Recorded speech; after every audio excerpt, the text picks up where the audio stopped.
Our fearless president needed the week off, so here I am. Quinones here with Pony Express Radio. I have two guests with me. Let me introduce our special guest first, Mr. Thomas777. How are you doing, Thomas? I'm doing well. Thanks for including me. Of course, couldn't think of anybody better to invite on to talk about Clinton. And Mr. Spader, how are you doing? Doing well, Pete. How about you? Doing good. All right, let me get shillings out of the way. Everybody knows I'm so great at this here. So head on over to Alp, get some Alp, and everybody in the OGC uses Alp except me, it seems like. I'm sorry, Tucker. Forgive me. Head on over to Alp, use code OGC to get a discount. Fox & Sons coffee, next one. This is one that I shill all the time because guess what coffee I've been drinking all day? Fox & Sons coffee. Head on over to Fox & Sons, use discount code OGC to get 18% off. I think it's $40 and free shipping over $40. Then JD over at Axios Fitness. It's getting that time, guys. We're approaching the end of the winter. And those of us who put on 5 pounds need to definitely take it off. So get in touch with JD, use code OGC for a discount. And next, Matthew Vendrillo, MS Vendrillo, who is the official haberdasher of OGC. If you saw my appearance on the Tom Woods show the other day, I was actually wearing a tweed blazer that Mr. Vendrillo made specially for me. So head on over there and support the people who support the OGC. Last but not least, Tall Man Books. Mr. Bagby is putting out classics of American history that are long out of print, and they're the books that tell the true story without emotion, without the post-war consensus all over it. So head on over to Tall Man Books, and all the links to all of these are in the description. All right, now that I stumbled all over that. All right, so today is the anniversary in quotes, of the impeachment charges against William Jefferson Clinton being dismissed. And any of us who are old enough to remember that, which is me and Thomas, remembers how much fun that was and how much of a spectacle that was. So I'm gonna just ask Thomas to jump in and say, do you remember when the indictment came down, and what did you think? Well, yeah, of course. I was an adult, and I was actively engaged in political life. And Bill Clinton's administration was a disaster of this country. You were still paying for it in concrete ways. The issue with Clinton, it wasn't something like Trump derangement syndrome, where he was just sort of this symbolic psychological figurehead that people directed their hostility towards, based on kind of amorphous ill will towards the regime. He was a genuinely evil person, and at a critical juncture in the international situation, he completely destroyed what the foundation that had been laid for a lasting peace with the Russian Federation and stability moving forward in Europe and Asia, first and foremost. The impeachment thing, what troubled me about it then and now, first of all, there was this whole psyop where people pretended, and the infotainment addled body politic accepted this idea that Bill Clinton was being impeached for moral turpitude because the guy's a sex addict and he's carrying on in deviant ways in the Oval Office. And make no mistake, there's something really wrong with you. This is a middle-aged man, and he literally can't keep his penis in his pants, during the workday. I remember at the time, all these crazy boomers, like literally mentally ill people saying, well, all men are like that. Yeah, like I just go to work and pull my dick out. I mean, like that's mental illness, as well as obviously, I mean, somebody who's that out of control. I mean, what else is he doing in his private life? That's simian behavior. But what he was impeached for was perjury. And I remember at the time, however you feel about Ken Starr, who, I mean, he's deceased now. I had nothing nice to say about Ken Starr then or now. And I think the Office of the Independent Counsel, just on its own terms, was not a good thing. I'll get into what I mean by that in a minute. But, perjury is not some petty misdemeanor. If you commit perjury, you go to prison. So do I. So does everybody else. Okay, it's a serious matter. Okay, I mean, there's a reason why we place witnesses under oath. It's in courts of law, or in the course of depositions, or anywhere where sworn testimony is taken. It's not just because we want to stand on ceremony and it's a good idea for people to be honest. It's because lying under oath is a serious crime. Okay, and the president isn't exempt from it because he's the president. So when it became clear that he'd quite literally perjured himself in the course of issuing sworn testimony, he had to be impeached. Otherwise, you're essentially endorsing lawlessness, and you're saying the president can lie about whatever he wants. And to be clear, too, Clinton's defenders, they tried to affect a bait and switch and suggest, well, the president in his Article 2 role, he can't always be honest. What about exigent, circumstances relating to national security? That's not what we're talking about. We're talking about perjury in in a lawsuit that had nothing to do with the president's role and as an Article 2 executive, or anything that touched and concerned policy, sensitive or otherwise, and certainly nothing that touched and concerned national security.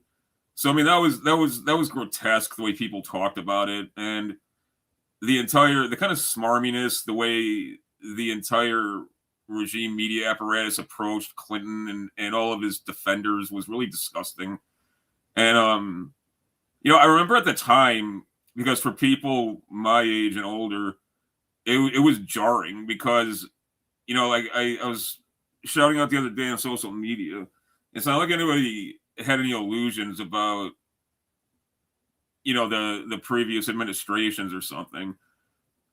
But these were serious people, so then just very abruptly, we get this literal clown, this white trash piece of shit, who it kind of proudly flaunts the fact he has absolutely no ethics whatsoever. He's utilizing the office as a sort of platform for gross abuses of power and criminality. He's such a deviant, he literally can't control himself during the workday. And when you point this out, the refrain was, we got to get with the times. It was surreal. And of course, these are the same people today who fly into trembling rages about Trump violating the dignity of the office. It's incredible. It's like these people. It's like these people have been senile their entire lives or something. It's interesting. Go ahead. Oh no, please, you go ahead. Well, it's interesting too. This is the advent of the moral majority, this particular period. And yeah, plenty of presidents previously have been sex pests or have committed adultery, but there was a great deal to which the much of the country didn't know about this, or maybe not even much of Washington knew about this. The thing that was sort of unique about Clinton is that it's just splayed all over the news for everyone to see. Mothers are being forced to explain these terms, well, long before they would want to have to explain to their children these like bizarre, gross acts that he's being accused of and maybe guilty of. And that's even aside all the corruption stuff. There's just this great deal of essentially a tabloid president just being blasted across the ether. And yeah, the end of the Cold War plays into this as well. There's just this great deal of a loss of innocence of this era. Well, the problem too, the issue was also, the issue wasn't that, oh, the president's engaged in infidelity, or, you know, he's got this kind of seedy personal life. You know, we're not talking about LBJ compulsively, you know, visiting call girls or something. We're talking about a guy who has developed a reputation for not being able to keep his hands off of female staffers. He's so out of control. He's literally taking his dick out in the Oval Office, and people are walking in and on him engaged in these kinds of behaviors. This guy's a fucking animal. He's some kind of out of control monkey. I mean, that's the issue. You know, it's sort of the difference between a guy who, you know, after working hours or whatever, you know, maybe he indulged a little too much in scotch or whatever, and a guy who first thing in the morning starts guzzling vodka and shows up at the office utterly shithoused and screaming at people. I mean, like, this is not civilized human behavior. We can't have people carrying on like that. I mean, aside from everything else about him, and trying to pass this off as normal, like, oh, all men are like that. I don't know a single middle-aged man. I mean, and I think I'm pretty worldly. I mean, admittedly, I'm pretty discriminating in who I'll associate with. I don't know a single middle-aged man who in the middle of the workday pulls his dick out and engages in gross sexual activity in the office openly. I've never met someone who does that. You know, and like I was in my 20s when the Clinton scandal was going on, and I'd raise the people. I don't know any. I don't even know any scumbags I know who do that. You know, how this is what men do. It's like, you want crack, but that was their alibi. And you know, I mean, that was just the least of it. I mean, like I said, we're still paying for the crimes of the Clinton administration. It was a disaster for this country. It was a disaster for the world. You know, but to be clear too, you know, people have this idea as well. I think even today, even people who don't have a favorable view of the former president, that, oh, well, this was the pretext to impeach Clinton. Again, no, you can't. Perjury is not nothing. The president can't just willy-nilly, you know, commit felonies because he feels like it and it's inconvenient to be availed to penal jeopardy like the rest of us when he opts to flagrantly violate the law. And I don't know why people can't get their mind around that.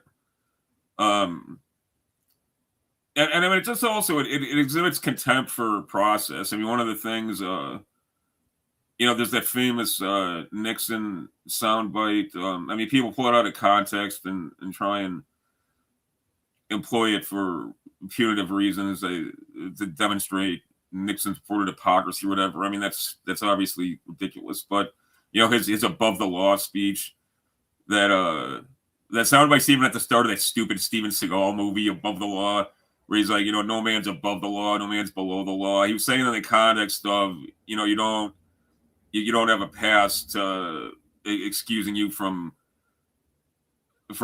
jeopardy under the law just because you're the president, or just because you've got some kind of tenure in Washington or something. You know, and that's true. It's like, nobody can explain to me why, you know, it goes without saying that a private citizen goes to prison if he commits perjury, but, well, in Bill Clinton's case, you're just picking on him. You know, like, so Bill Clinton, he just has carte blanche to commit felonies when he feels like it. You know, I mean, that disturbed me. But to be clear, and the waters were muddied too, because it's something that is a problem in this country, and this even precedes Nixon. You know, it really started. It was really a response to the New Deal revolution. This idea that there's a, quote, imperial executive that is always looming, the potentiality of this. So we've always got to keep the president in check, and we've always got to monitor his activities. Otherwise, we're at risk of this tyrannical overreach.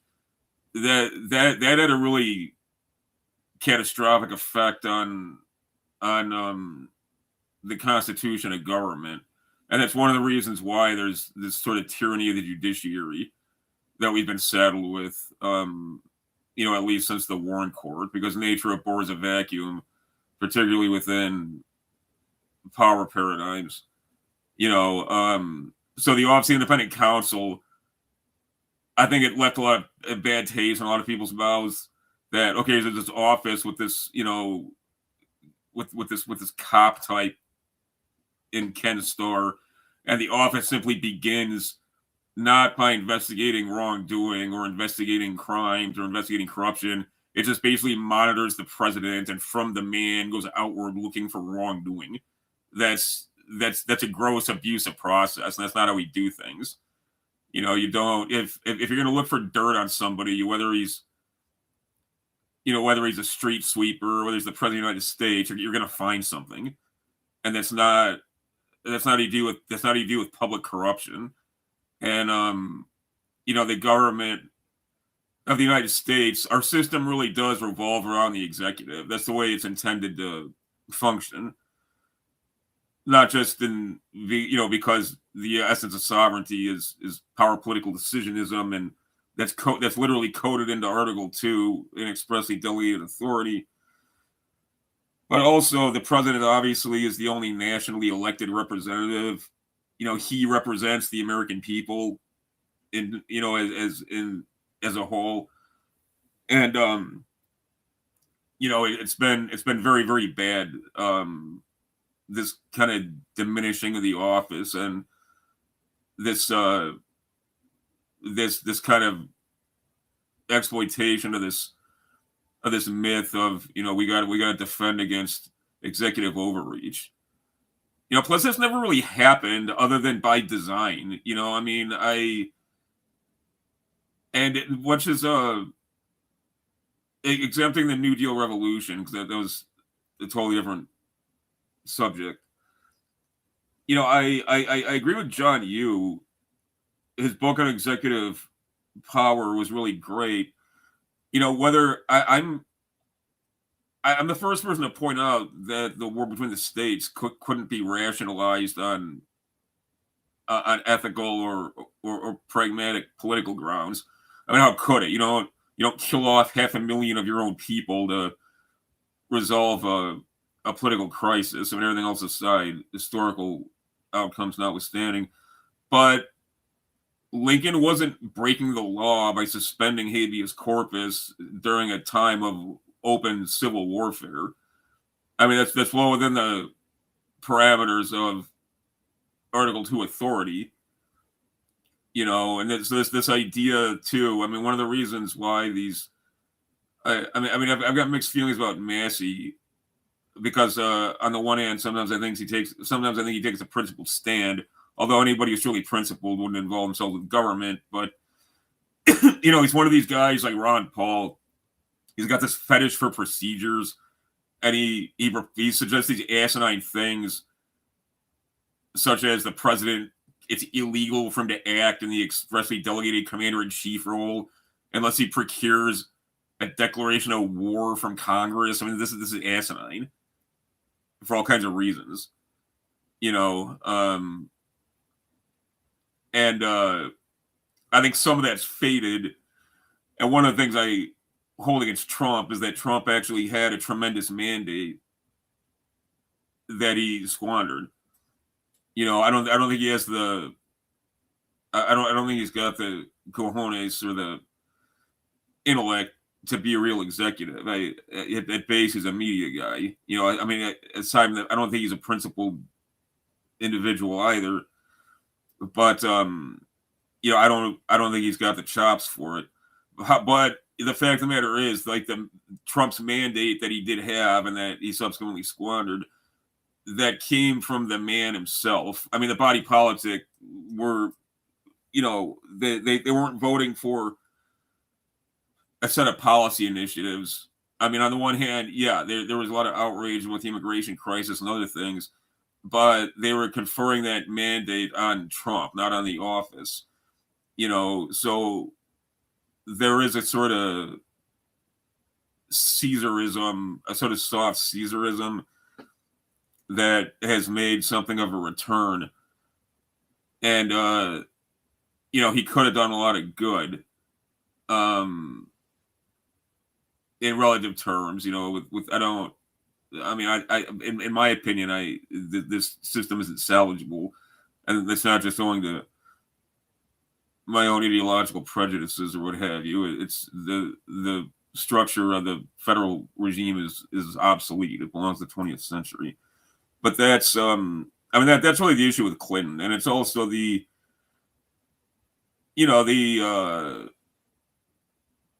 him deliberately. I mean, Clinton was the first neocon too. I mean, that's a lot of people forget that, or they don't understand that fully. Him deciding that we're gonna pivot to a policy of aiming to destroy the Russian Federation as not just as a sovereign polity, but the Russians as a people and as a discrete,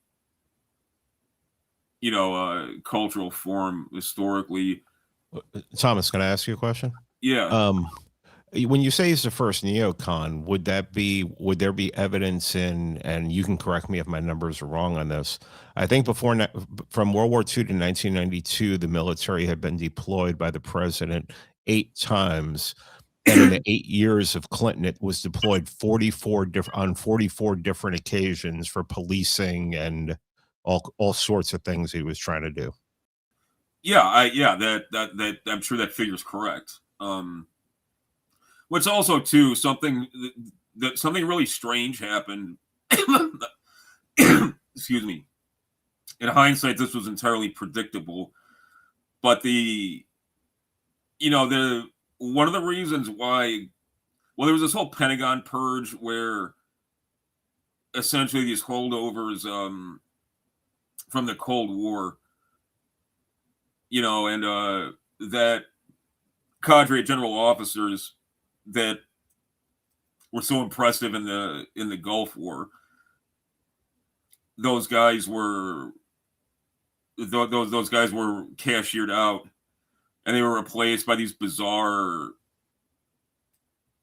uniform fetishists and complete chumps and bizarre mediocrities. Because the Pentagon put itself out of business. It's so what you were left with was kind of the military equivalent of Fauci. It became this massive apparatus in search of a raison d'etre. So on the one hand, you had the hijacking of policy, by these people who, for ethno-sectarian reasons, wanted to annihilate the Russian Federation and wage perpetual and perennial war on Dar al-Islam. But then you had this massive bloated apparatus that had become totally redundant, and they were desperate to, rent seekers and parasites that they are. They were desperate to find a mission orientation that would rationalize this kind of massive war machine. So it became, we're our role is to enforce the social engineering regime in planetary capacities by violence. I remember there's a very go ahead, sorry. No, one of the most bizarre and sinister people in living memory is Wesley Clark. He was this crazy Jew liberal. I was about to bring up his quote about. He was insane. I was about to go to that. Yeah, he was this insane Jew liberal who literally would come out and say that it's unacceptable for, quote, ethnically homogenous states to exist in Europe. So we're going to use the military essentially to batter people into submission who try and assert a right to ethnic homogeneity. I mean, this is insane.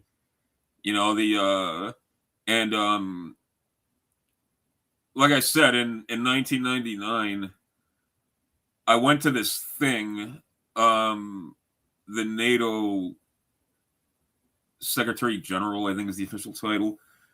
He was this guy named George Robertson, this New Labor piece of shit. Guy was like obviously drunk. He was like this drunk slob, like Scottish guy with visibly rotten teeth. And he's like chuckling about how he's like, you know, they think that NATO is going to go away, but NATO is forever. It's like, the fuck is wrong with you? You know, the hubris of these people, it was like the erotic giddiness of an arsonist or something. You know, I was shocked by it. I mean, I shouldn't have been, but I was a young man, you know. So yeah, that was kind of the perfect storm of factors on the foreign policy and war and peace side of things. You know, and then of course Clinton repealed Glass-Steagall, and by executive order, he basically, people blame the Community Reinvestment Act as laying the foundation for all these toxic financial instruments that, you know, came to prop up the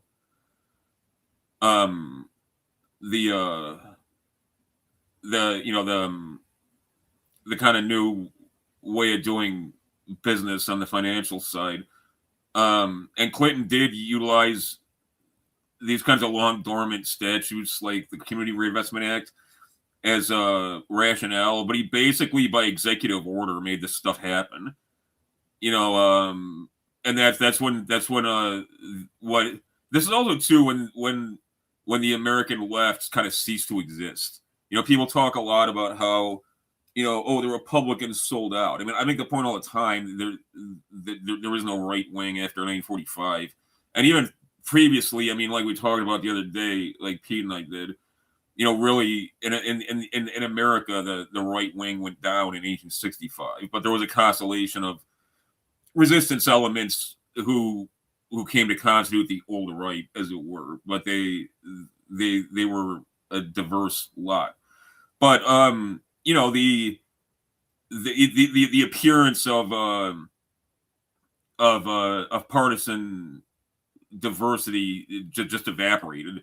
It was abolished in any real sense, you know, because the Democrats, they abandoned any pretext of representing organized labor. You know, Clinton was go on NAFTA, implementing NAFTA, on the WTO, on GATT, and everything else. You know, and he married the DNC to Wall Street. You know, and if the Democrats' platform isn't married to big labor, like what is it? You know, it doesn't make any sense. Yeah, So, there's yeah. if I may Yeah, go ahead. interject here a little bit, it's worth pointing out that both Carter and Reagan are really outsiders. They don't appear this way so much to us now, but we're really outsiders to the existing political, like, party apparatus as it exists. They're both populists of a sort. And Reagan's victory, really, it is a shock to the system in a way that even Carter's victory isn't. And Reagan's coalition is extremely successful. And the reason that Bill Clinton is ultimately successful is that he's able to take the components of the Reagan coalition, specifically the deregulation, right? It's not, you know, Reagan himself is not exactly super hostile to organized labor, although he's certainly not as friendly to it as others of the time.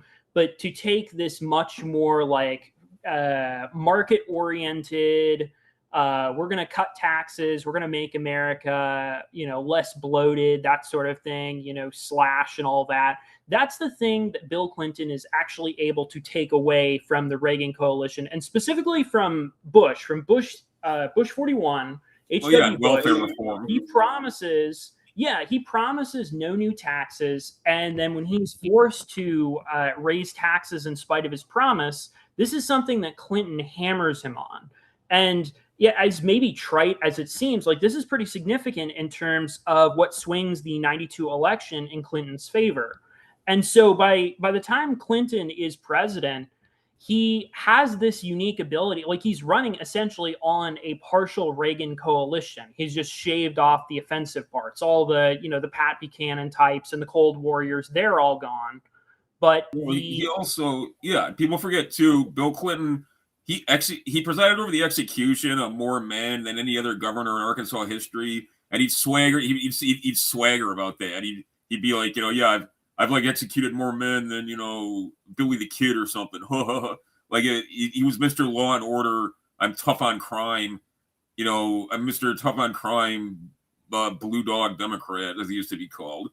Yeah, and I mean, so it's predictable. Well, plus too, to be fair, Bush 41, he never really seemed comfortable in the campaign seat, as it were. And obviously in '88, Dukakis wasn't just a palooka, like it was a fake candidacy. Like nobody, it was kayfabe, it was bullshit. So he hadn't really had to campaign before. He wasn't comfortable in the role. Clinton was on a permanent campaign. That's all he did. In contrast, he had the entire media apparatus working for him, on behalf of his candidacy. And I mean, Ross Perot was a huge spoiler. I know some people claim otherwise, but they don't know what the fuck they're talking about. Perot was a spoiler on order of Wallace, arguably even more so. And that derailed the Bush 41 campaign. Also, we were in a bona fide recession, and people don't. That's a fascinating subject because there aren't real recessions anymore. I mean, don't get me wrong, and it doesn't mean that America's immune to financial crisis moving forward or structural crisis. But something like the crash of '87 is no longer possible. It's been information awareness to the up like real time, the ability to manage aggregate data at truly global scale. That's precluded a lot of that's basically rubberized the financial system against what traditionally are our uncertainties that breed genuine crises. But not going into the '92 election, there was like a bona fide recession underway, and a lot of people were out of work. I mean, don't get me wrong, a lot of people struggle these days. Believe me, I know that, and inflation is a real problem. But there's not some like absurd amount there's not an absurd percentage of working age people who can't find work and can't access money today. This is not happening. Okay. But yeah, but that's when, I mean, on the one hand, I take exception when people overstate the fact that, America became a one-party system after '92, because after 1945, again, like there wasn't an American right anymore after 1945. But at the same time, there was a partisan divide. There was a real cleft between mobilized interests, particularly labor and capital, but also relating to power political affairs.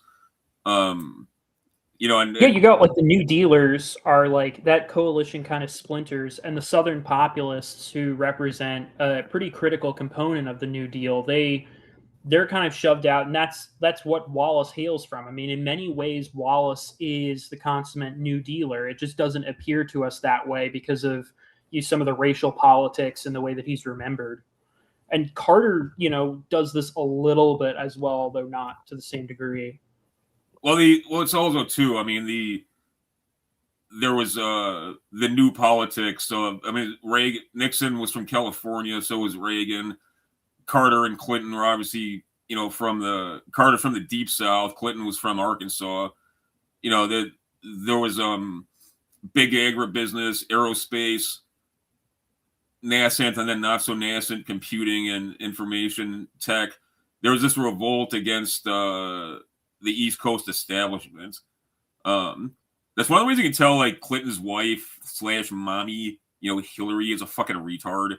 Like, what's this stupid cunt do? Like, She's like she moves to New York because she's basically like a wannabe social register type because she's like this dumbass, totally out of touch boomer. It's like, lady, that guy you followed to Washington got elected because he's not some wannabe East Coast power broker. Like the whole country revolted against that bullshit. You know, I mean, plus too, there's just economic realities. You know, like I talked to my dad about this not long ago. You know, the degree to which power was truly concentrated on the East Coast, really until the 70s, like 1960s, really. That like they can't be overstated.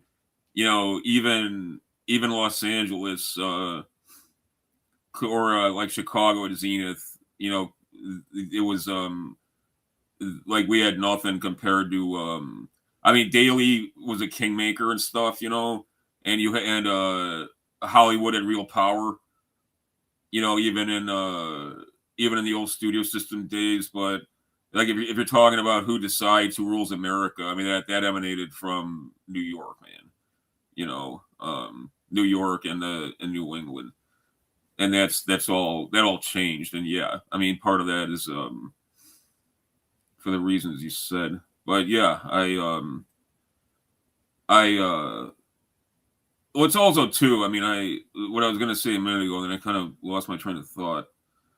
You know, there wasn't a real right in America after 1945, but there was a real cleft between entrenched interests that were jockeying to control the executive. Like really I mean, first of all, it makes no sense that like in 2026 that the Democrats call themselves the Democrats and the Republicans brand themselves that way. I mean, first of all, in America there aren't parties, and it's goofy people act like there are. Like there is no Democrat party. What would be accurate is if the Democrats called themselves I mean they're the ruling coalition, and the Republicans, like the people who run the Republican ticket, they're the official opposition. You know, and the official opposition is to capture the White House periodically. But beyond that, their role is to be the minority faction. You know. Well, it's interesting because Republicans are actually fairly good at winning elections since 1945. They've won quite a few of them. But the thing that sort of comes due that you realize is that every time a Republican wins an election, with limited exceptions, they don't actually govern. Like No. the victory is actually winning the election. Whereas when the Democrat Party wins an election, they actually come in and start governing the country, you know, depending on who it is or what factions it is they're pushing in a particular direction. They have priorities, whatever. But the point being, like the architectures of the two parties totally different. It's not to say Republicans don't win elections; they do, but they don't govern the country. I mean, no, because that's not your role as the official opposition. You know. Yeah. Yeah. Exactly. But it's also goofy too. I mean, this isn't just a social media thing. I hear people in real space talk this way, like not so much in Chicago because Chicago is kind of its own reality. But like especially on the road, you'll find these like Fox News types. They'll literally talk in dead earnest about a quote Democrat party, like there's some sort of cadre party structure, you know, like Sinn Féin or something, or like the old Labor Party of people who call themselves the Democrat Party and pay dues or something and are committed to this ideological program. It's like, what are you smoking crack like this? I mean, obviously, like that's particularly stupid and infotainment coded, but the whole American system is structured so to preclude parties. You know, everything from single member districts to winner take all electoral process. You know, you don't even if there was a more open system, you wouldn't have parties in America like you do in Europe. You know, like that's just not the way the country's structured. That's not how things work here. You know, and like I tell people all the time. I mean, obviously, I'd never run for office, because that'd be ridiculous, and I'd never, you know what I mean? Like, but if I was going to, I'd run as a Democrat, just because of where I live. Like if I ran on a Democrat ticket, would I suddenly become some like gay liberal or something? Like like being a Democrat means you register to run as a Democrat, and then that's what it says on the ballot. What beside your name, like like it's meaningless. That's one of the only people in my lifetime I've ever respected in Washington was James Webb. He wrote a really great book too called Fields of Fire, about the Vietnam War from a grunt's perspective. But he wrote an interesting book too on the Ulster Scots in America, which was kind of pop history, but I appreciated him shouting out the Ulster tribe. But he ran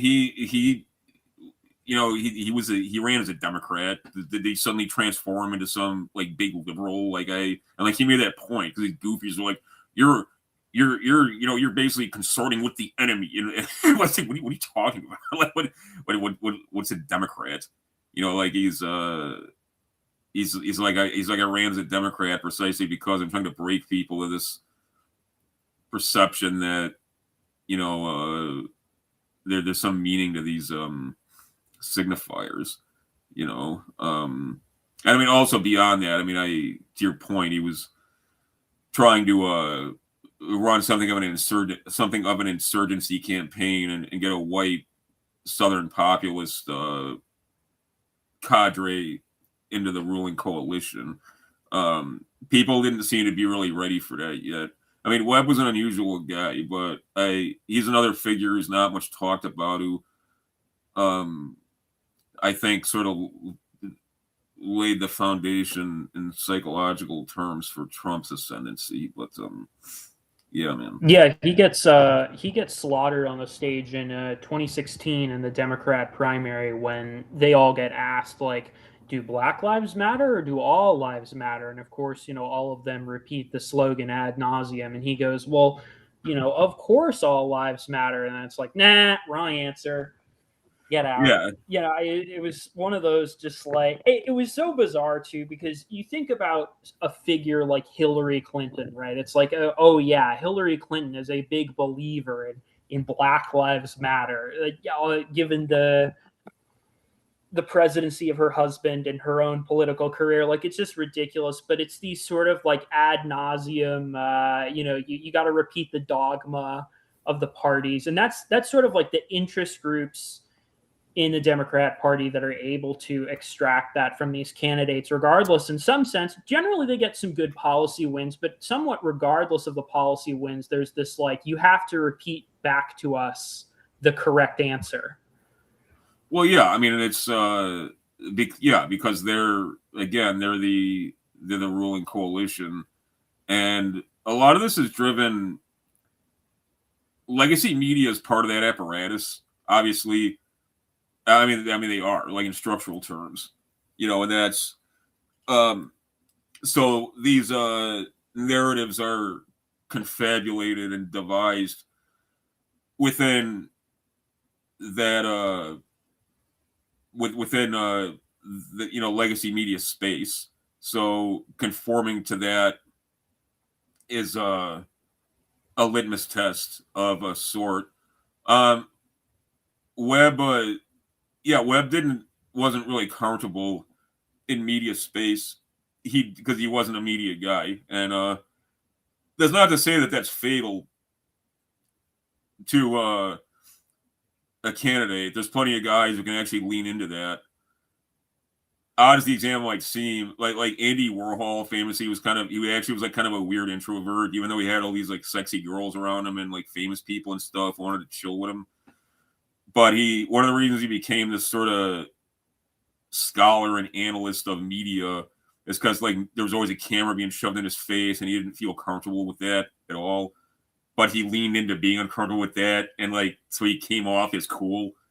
Like, you can do that, you can make that work for you. Like, I think this is fucked up and creepy and I don't like this. But hey, by the way, Hillary Clinton's a stupid cunt and she doesn't really think Black Lives Matter. In fact, she called like she called black men super predators.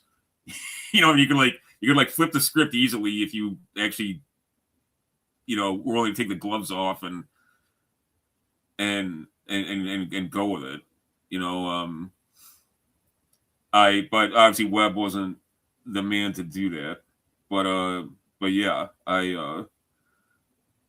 it's but again too, I mean, I don't want to spend this off in a discussion of conceptual and symbolic psychology and media conditioning and things, but the degree to which, like, people wouldn't even have any concept of the ideological narrative of something like BLM, which itself was a contrivance. It wasn't her infotainment.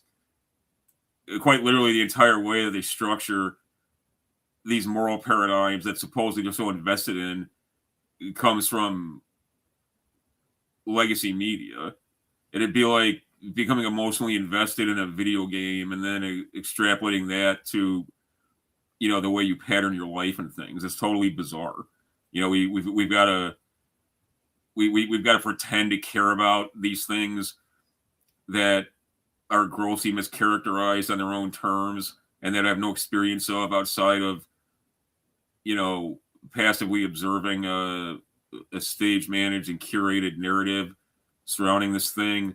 And then if this candidate doesn't correctly abide, his role within that narrative, it triggers this anger response in me, and then we all partake of this sort of collective condemnation. It's really strange. It's really primitive, but that's one of the reasons why, aside from the fact the only way to win is to adopt a vanguardist posture and tactical and strategic terms, I continue to be amazed at people who have like a Big Ten sensibility. It's like you really want to push the sensible center. It's like if you fucking seen what these people are about or listen to what they say, they're like legitimately insane, and they can't be salvaged. Not that Americans are particularly bad. Maybe they are, maybe they aren't. Depends where you fall, and depends what the criteria are. But that's the way it always is. This idea that the body politic is educable in like broad stroke terms doesn't make any sense. Well, it's what makes it so funny when you had all these legacy, and this, I think Trump kind of kicked this off in a couple, certainly the neuroticism of it, of all these legacy media figures who want to, put on airs about how much the body politic, democracy dies in darkness. Oh, the people are being hoodwinked. They're being led astray. We used to have an honorable media, and now it's like terrible. And it's like, when you really dig into it, the way that like streamers are now, like I'm sure our audience has maybe heard of some of the funny travails of certain streamers in the last few weeks. It's like, that's actually much closer to the way it's kind of always been. Like the media, journalists, it's just that's how they are. But there's this sort of, they want to put on this show about like, no, we're above it all. But they're not. It's been like this. Well, these are like the worst people you can possibly imagine. What's he saying? These are the same people. They'll claim that, Nixon was evil. We need, we because democracy dies in darkness. We need a bunch of secret police types from the FBI, Washington bagmen, pimps, and this constellation of other totally immoral careerists to protect us from evil Nixon. it's like it was going. Yeah, I need WAPO, like a bunch of crazy Zionist billionaires who have contempt for human life. Some bizarre fairy like Anderson Cooper who's living out this kind of sinecure because that's all the Vanderbilt name has anymore. I need these people to protect me from myself, I guess.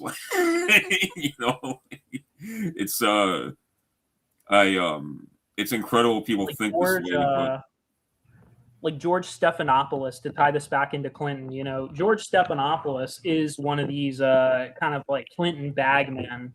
And after Clinton is no longer president, he gets this like prestige TV role where he gets like appointed a arbiter of fairness and democracy in Washington. And it's like, this guy is just basically a criminal in a lot of ways. Yeah, 100%. And nobody can explain to me why. Like, even if it was true, I mean, even if people like myself, I mean, like us, we're really evil people, and even if you're kind of even if you're kind of normie centric, and you look askance at outlaws, and you're some kind of believer in the system, it's like, so your notion is that like people like Hillary Clinton are protecting us from bad people, and yeah, your point, these some piece of shit like George Stephanopoulos, you know, he's got to be the gatekeeper, otherwise we might be led astray. It's like what the hell's wrong with you? I mean, like, if anybody who thinks that way is demented in the clinical sense. But I think that's I mean, one of the positive, like, I mean, I've been saying from jump, you know, Trump the guy isn't important. It's what he represents and the disruption that you know, the Trump coalition or the populist swell represents. And, you know, Washington culture and legacy media culture has become a punchline. Everybody's got contempt for these people, and nobody looks at them as people look at them the way the people in the Soviet Union looked at apparatchiks in the final years. You know, that, I mean, to be clear, I'm not saying America's imminently going to collapse in formal terms, but it is coming to an end. I mean, this is going to be a long process, but, you know, these people have no moral credibility, and they're increasingly just these out of touch, this out of touch gerontocracy that are yesterday's men. But yeah, that's I got a long day tomorrow. I'm gonna bounce in a minute. But before I do, is there anything else specifically you guys wanted to address with me? Should we go ahead? Sorry, Pete. Yeah, we got a couple super chats here. Oh yeah, I'll stick around as long as possible for those. Yeah, go ahead. Okay, cool. All right. Yeah. Yeah. C5 Michael, $3 says, "Did I beat Solid Snake? Also, is Hillary a good wife for not divorcing Slick Willie?" No, because what she is despite what people think, these pussy owning sex addicts are actually shemale like. Like every guy who acts like Clinton does at base, he's a punk. You know, so Piggy Clinton Piggy Clinton married his mommy, you know, and her role is to be his mommy. Like that's what it is. She doesn't care what he does. She doesn't care where he puts his dick, because she's not his wife. She's his mommy. And that's fucking gross and pathetic. Yeah. You know what I was thinking, though? Considering all the stuff that Clinton did when he was in Arkansas, the whole Mina scandal, running the coke and everything, it always seems like whenever they get somebody to get insinuated in that, it's always a sex pest, a pervert, a scumbag, a Jeffrey Epstein, a Hunter Biden, that kind of person. It's almost like that's the kind of person they need to do that kind of stuff. Well, no, it is. That's why, you know, and it's not a good film overall, but there are aspects of it that are good. You know, in The Good Shepherd, when the Matt Damon character, he's being cultivated by MI5 or whatever, and there's that very gay, like, old school intelligence service guy, and he realizes he tells him, like, you know, right before, like, immediately after the Wehrmacht assaults Poland, he tells them in so many words, like, I know they're gonna whack me because they know they can't trust me because I'm queer, basically. And then sure enough, you know, they do. And traditionally in the intelligence game, it was a deal breaker if you had sexual problems. It's not because everybody in the intelligence game was some puritanical homophobe. It's because somebody can be compromised through sex, whatever their preference is a huge liability, because they're ruled by their passions. And if you subjugate reason to passion, I mean, not only can you be bought, but your entire inner life orbits around this corporeal compulsion, you know, so that, yeah, it's not accidental. All right. Dawn Browning, I think the one woman who watches this show, she sends a $50 Australian. Okay. No, we love Dawn here.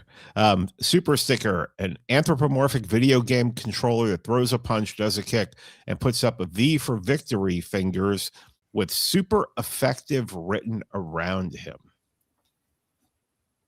You know, when you just look at it, it's really not that complicated, but that does definitely describe it.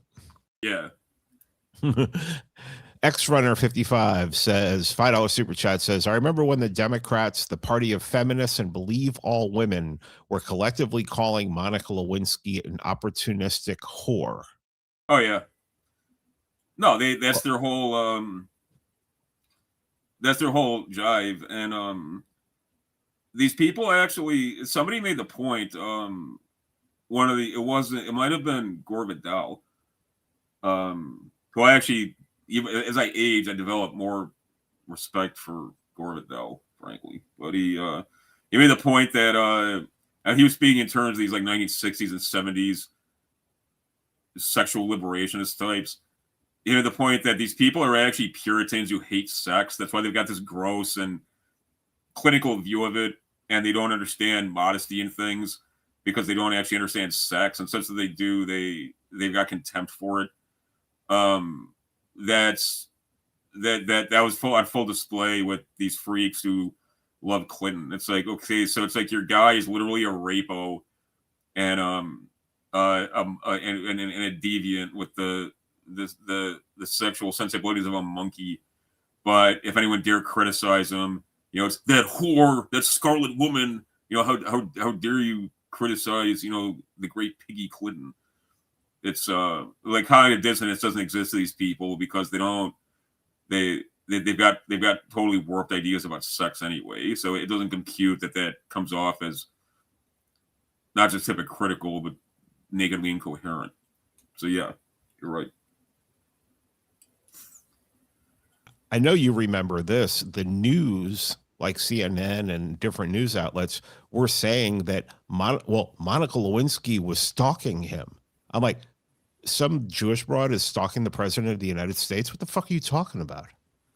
Well, the whole thing too, I mean, was I'm not saying Monica Lewinsky was a grown woman, a majority, and you know, she made her own decisions. I'm not saying she was a victim, but I mean, frankly, she was this homely fat girl with you know, who was an intern, you know, fetching coffee. The fact that she was even having contact with the president was improper, but obviously she got cornered by this piggy guy who was, you know, basically was like whipping his dick out. He's like, yeah, this is what we're gonna do. I mean, that if you should feel queasy about anything, I mean, it's the fact that obviously this guy was exploiting a kind of simple-minded person with not much going on, and you know, that's pretty fucked up, frankly. I mean, again, I'm not saying he forced her to do stuff, but you know what I mean. I mean, that's not something that should be going on in any work environment, let alone in the corridors of real power. John Marmaduke with a 777, $7.77 super chat says, good evening with a salute. Real Americans. Real American. I appreciate your name. Thank you. Bolero 393, $5 super chat says, LBJ, Jimmy Carter, and Billy Clinton were all horrific scalawags. Who are the next? I mean, was Jimmy Carter really no, Carter was a very decent guy, and he deserves props for a lot of things. From the fact that he took up for William Calley when nobody else would. Nixon did, to be fair, and so did Wallace, but you know what I mean.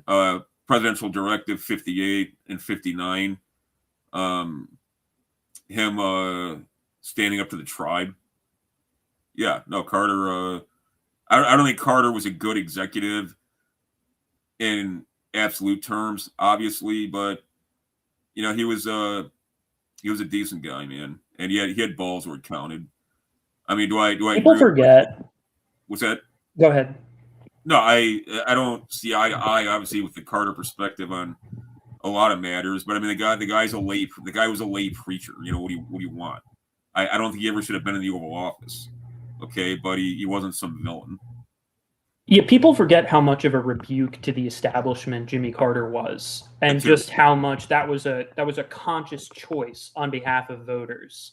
Like he really is the consummate outsider, and even a lot of the stuff that he wants to get passed in Congress and it doesn't pass is because he's an outsider, and because, you know, frankly, I think you can debate why, but he antagonizes these, like, you know, old political, you know, sort of like bloodsuckers, because he's just that kind of a guy. He actually believes this stuff. And so he says what he thinks about this stuff, and that obviously steps on a lot of toes in Washington.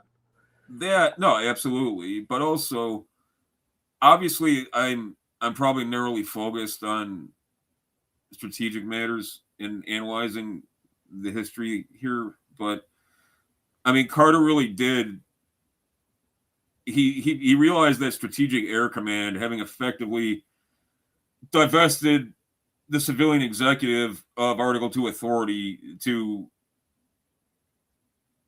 render decision on war and peace questions, and then to manage the role of commander-in-chief if and when, God forbid, nuclear war arrived, he realized that couldn't stand. And Strategic Air Command had incredible power. I don't think people realize that. You know, and that took real balls. And survivability of government, that entire program, that entire infrastructure that wasn't really fully realized until probably 86, 87. That was all Carter. The REMA, the Reagan buildup and the Revolution of Military Affairs era, that was initiated by Carter, frankly. And I mean, the list goes on, but yeah, I will die on that proverbial hill. Okay. Let me finish this super chat. Oh, he also mentioned LBJ. There are some stories about LBJ. The one I'll forgive him for is, like, apparently he'd be taking a crap in the Oval Office while he was talking to the press. He'd have the door open, and I mean, that's what the press deserve. So, you know, I'll give a pass on that one. No, Johnson was a bad guy. I mean, it goes without saying. And Johnson, the real question I would have asked, I mean, was Lady Bird a good wife, considering her husband, he was, even in Washington circles, he was notorious for stepping out on her. But that's the whole thing, you know, crude as LBJ was, and kind of gross and amoral as he was, you never would have caught LBJ like whipping his dick out during the day in the Oval Office and molesting some intern. Like, that never would have happened, because nobody does that, you know. And I think that warrants mention when Clintonian apologists, you know, they claim like, all men do that, or, well, in Washington, you know, all presidents cheat on their wives. We're not talking about cheating on your wife, which you shouldn't be doing anyway, but we're talking about something totally different. Fritz Imperial with a $3 super chat. Just wanted to say, God bless you guys. Remember, we're on the side of the righteous. Absolutely. Amen. Amen. X-Comer, $10 super chat. A salute. Real Americans.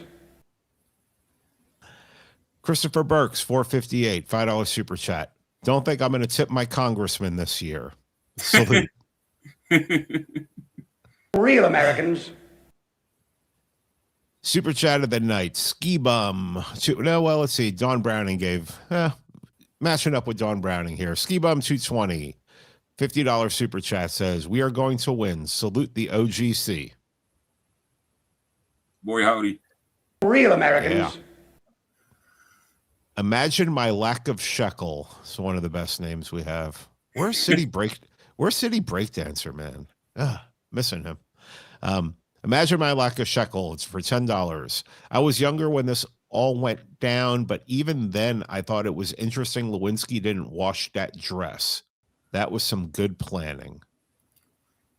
Yeah, it was well, I think that bizarre and grotesque wildebeest Linda Tripp, who is this, what a vile creature. And she looked like John Goodman in drag or something, but I mean,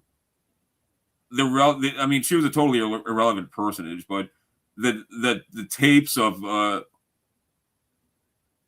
Monica Lewinsky talking to Linda Tripp, she was genuinely afraid for her safety, I believe. And I think I mean, it's weird on the one hand, but kind of putting together Emmett Terrell back when the Spectator actually had some credibility. His take on it was that she was genuinely afraid for her physical safety and what the Clinton organization was going to do to her when this broke. And she decided to preserve the evidence of the encounter, basically as a security mechanism. You know, like, hey, you know, if I get disappeared or if I get Vince Fostered, you know, I've got the president's DNA on my clothing, you know, and that's going to come out, you know, so tread lightly in how you deal with me and trying to enforce my silence. I think that's probably true. Was that her original intent? I mean, maybe it was some creepy desire to retain a souvenir. It's pretty gross, but yeah, I agree. Seasider with a $10 super chat. He has a salute with 3 sevens in it. Awesome. Very nice. Real Americans. Pete Budapest, $5 super chat. Talk a bit more about Hillary going to New York to run for Senate. Is there literally nothing more to that than Hillary being just a weirdo? No, she's a stupid cunt, and she's like this trashy striver, you know. So it's all the important people are in Manhattan, you know, and she's like this like dumpy stupid cunt, and she's brain dead. So instead of you know, her whole career trajectory, like, she's not even smart, you know, like, she's a dummy. She's like ugly, she's immoral, she's like got no manners, she's stupid, totally like worthless human being, you know. She's fucking chum. But you know, her whole like basically her whole career path is like marrying this rapo who wanted a mommy and then following him around for the next 50 years. So I mean, she's got no sense for anything. And plus, she was literally, speaking of LBJ, Hillary Clinton is the most hated political figure of the last century, other than probably LBJ. You know, and so admittedly, New York is one of the only places where she could find some kind of fawning constituency. I mean, not that matters, you know, like, it's not like there's real elections in this country, and you've got like a lot of these Congress parasites who it's impossible to unseat, have literally like single-digit approval rating. But you know, she doesn't know what the fuck she's doing. So instead of you know, trying to conquer some up and coming jurisdiction in the Southwest or whatever, she decided to go to New York to pretend to be one of the, like, the important people, you know, because she's a retard. I think it's that simple. Yeah, I think she really does have this bizarre, like, wanting to ape the Eastern establishment that, like, completely doesn't exist by this era. Yeah, she's a retard. Sean's Feed and Sneed, $20 super chat. Thomas, any plans coming back to Philly? I was out of town when you came through. Now Philly was dope, man, and like I said, when you disembark the Greyhound, they literally stop right by that World War I memorial, and are just like, get the fuck out. So this was like 8 a.m, so I'm on my way to Fishtown, and because the bars there, a bunch of guys who work overnight, they're getting off work at like 7 a.m, so the bar's open like bright and early. So I went to this bar and I got some delicious eggs and bacon and stuff, and then I just like chilled there, and like I shouted out where I was at, so like the Fishtown cadre like showed up, and we got kind of shit faced, but but it was a blast. Philly's a great town, man. I had a lot of fun. I'm not eminently returning to Philly, but I do I do want to.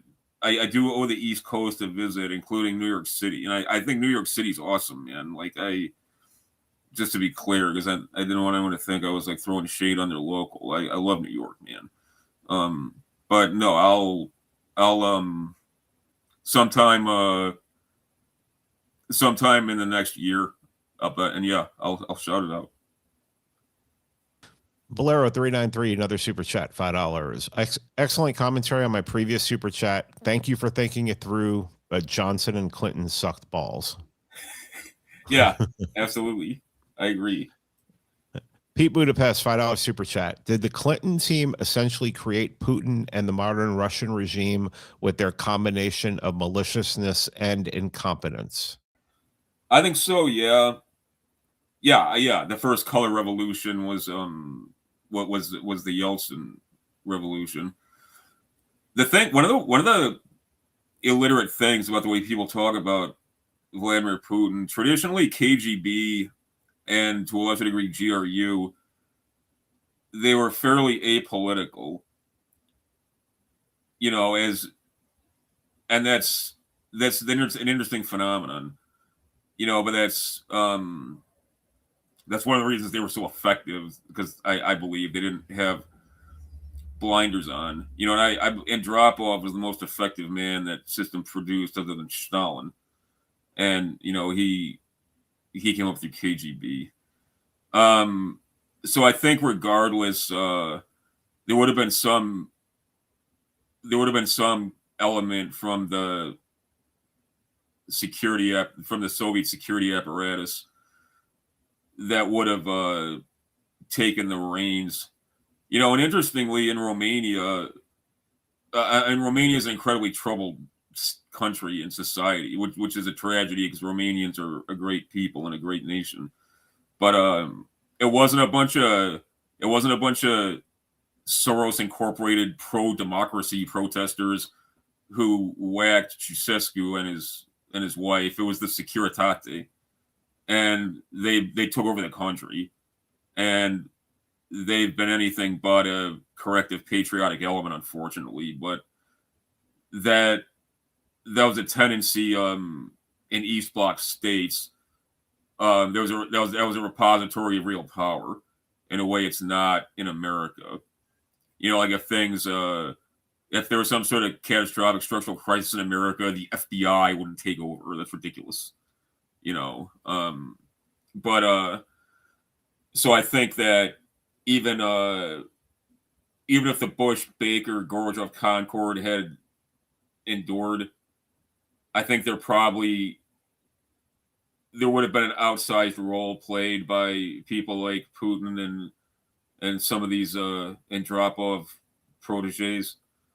But yeah, to be clear too, people aren't gonna like who replaces Vladimir Putin. The guy's a moderate liberal, and he's basically the only reason why there hasn't been a truly hostile element in the Kremlin. It's bizarre, and it goes to show you how Zionists always overreach. It's the same thing with Iran too. Like the Iranian government right now is a secular liberal government, and what do the Zionists do? They shriek that it's a bunch of mullahs, they're gonna kill us. And then you get like Putin, who has in the Russian situation, he's essentially got an endless tolerance for provocation. So people declare that he's an evil madman for responding when NATO deploys 200 kilometers from Moscow. You know, like these people are positively delusional. So yeah, that was probably a bit rambly, but yes, I agree with you. Got a couple super chats here that run right into each other. Enrico Palazzo for $20 says, "The lie can't last forever." I've heard that somewhere before. Gang and is then the Bolero. I'm sorry. Then Bolero 393 says, with a super chat for $5, says, "Don't tell that to Jay Bird." Beva Gang is the best.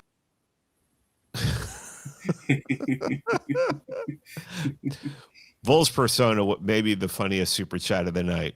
$5. Thanks for the cigar stream, gents. Oh, man.